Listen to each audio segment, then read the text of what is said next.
Leo nimekuja na kipindi kingine kuhusu vijana kukimbia majukumu, na sababu ziko mbalimbali za vijana kukimbia majukumu. Ya kwanza aidha kimazingira, ya pili aidha kisaikolojia, na ya tatu aidha kiuchumi. Sasa vizazi vya zifuatazo ni sababu zinazoelezea kwa nini vijana wengi hukimbia majukumu. Sababu ya kwanza, hofu ya kushinda. Hofu ya kushinda. Wengi wanaogopa kukosea au kufeli, hivyo hukwepa kuchukua majukumu au jukumu lolote. Wanajiuliza, nikishindwa watu watanionaje? Wewe kama kijana mwenzangu, jitahidi sana kuwa na nia. Usiwe na hofu kwamba ukifanya chochote kwamba utakosea. Ukikosea au ukifeli ni daraja ya mafanikio, au ni sehemu ya kukuweka active kwamba hapa nimekosea, kipindi kingine sintakosea, sababu nishakosea kwa mara ya kwanza, kwa mara ya pili haitajirudia.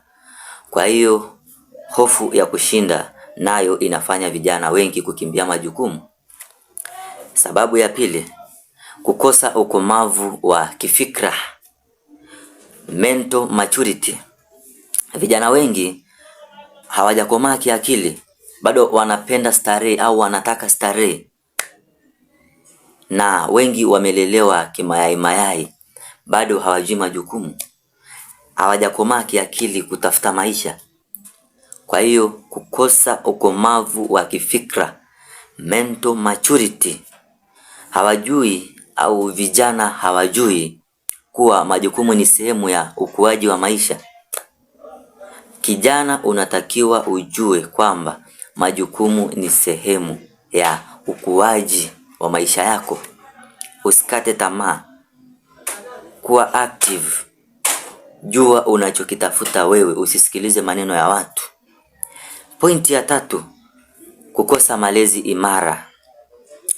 Pointi ya tatu inasema kukosa malezi imara.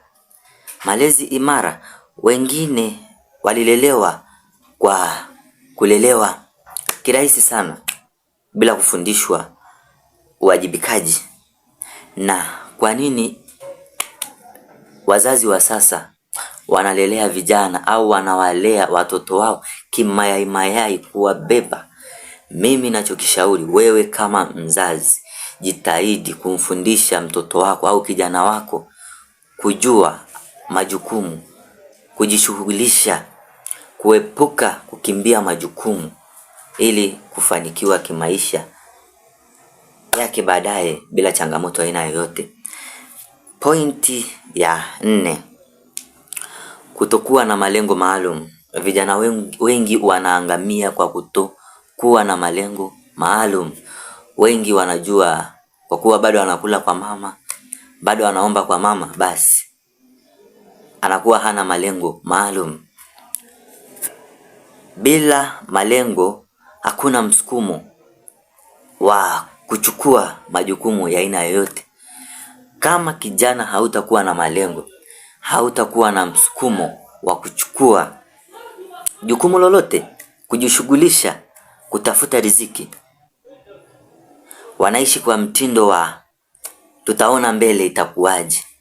Vijana wengi wanaishi kwa mtindo tutaona mbele itakuwaje. Sio vizuri.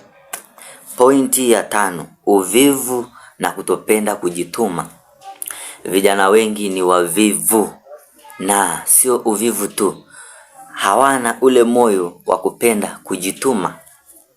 Hawataki kupambana au kutolea jasho mwili wao au maisha yao.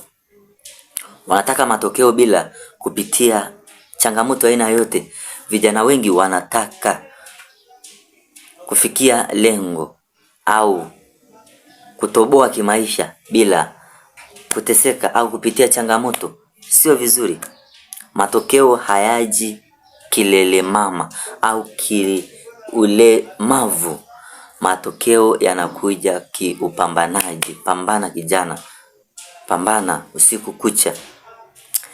Sababu ya 6, kukosa mifano hai ya kuigwa. Vijana wamekosa mifano hai ya kuigwa, roles models. Role models ni kukosa mifano hai ya kuigwa.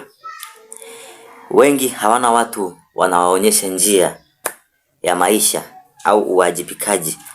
Wanaona watu waliotoka kimaisha, basi wametoka kwa sababu mbalimbali, lakini wanashindwa kutafuta njia maalum au njia ambayo inaweza kuwatoa kimaisha, njia hai na sio njia hafifu.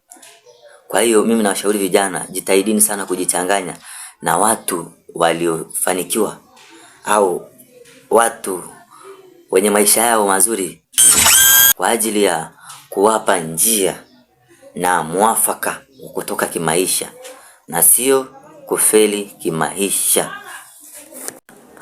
Njia ya 7 ni msongo wa mawazo na matatizo ya kisaikolojia. Changamoto za maisha humfanya kijana aone majukumu kama mzigo wa ziada. Wengine tayari wameshakata na tamaa. Kwa hiyo kwenye hii pointi tunaona inaelezea msongo wa mawazo. Mawazo tuweke kando. Mawazo tuweke kando. Tuwe na mawazo hasi ambayo tunajua kwamba inaweza yakatutoa kimaisha na sio kutufelisha. Mawazo na matatizo ya kisaikolojia. Matatizo ya kisaikolojia nayo yanaweza kumfanya kijana akaona kwamba majukumu ni kama mzigo wa ziada. Kwa hiyo wengine wanakata tamaa mapema kisa wana matatizo ya kisaikolojia. Kwa hiyo tuendelee na pointi ya 8. Inasema kukwepa kuwajibika kwa sababu ya visingizio. Na visingizio ni kama ifuatavyo. Vijana wengi wanasingizia eti hakuna ajira, serikali haijali au hali ni ngumu. Wanatumia sababu hizi kukwepa kuchukua hatua binafsi. Wanachukua hatua hii kukwepa majukumu, kuchukulia kama ndo sababu ambayo inaweza kuwafanya kukimbia majukumu. Visingizio vya eti hakuna ajira, serikali haijali, sio vizuri. Wewe kama kijana, jitahidi usiku kucha, usitegemee elimu. Kuwa na akili pana kwamba popote maisha yanapatikana, popote riziki inapatikana. Mpaka kipindi ifike ajira inatokea, unakuta tayari una sehemu unasimamia au kazi ndogo unasimamia kinakuingizia kipato kwa siku, angalau usikose chakula na mahitaji mbalimbali. Hitimisho ya sababu zote nilizozitoa ya kijana kukimbia majukumu. Kukimbia majukumu ni sumu ya maendeleo ya kijana. Ukikimbia leo, kesho majukumu yatakukimbiza. Mabadiliko huanza na mtazamo mpya, nidhamu binafsi na kupambana na hofu ya kushinda. Nashukuruni sana kwa usikivu wenu. Naomba usipite bila kulike, share, subscribe YouTube channel yangu. Najiita Amujay Official. Nashukuruni sana.